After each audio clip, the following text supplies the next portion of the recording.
मकबूजा कश्मीर में नाम निहाद इंतखाबात का ढोंग रचाया जा रहा है। मकबूजा कश्मीर में घोस्ट वोटर्स की तादाद 50 लाख है। कश्मीरी रहनुमा मशाल मलिक का इस्लामाबाद में हाई कोर्ट बार एसोसिएशन से खिताब। कहा, अक़वाम मुत्तहिदा के 1951 की करारदाद के मुताबिक इंतखाबात कश्मीरियों के हक़ खुद इरादियत का मुतबादिल नहीं हो सकते। इंतखाबात के खिलाफ इस्लामाबाद हाई कोर्ट के बाहर दस्तखती मुहिम शुरू की जाएगी।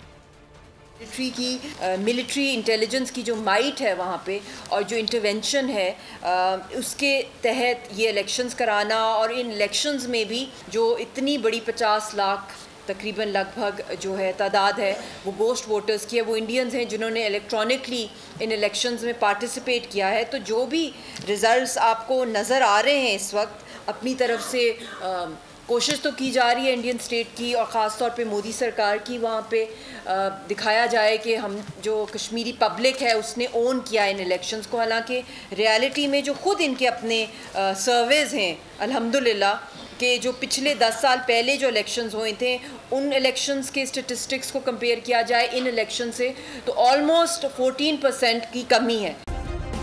सब्सक्राइब करें और बेल दबाएं ताकि कोई खबर रह न जाए।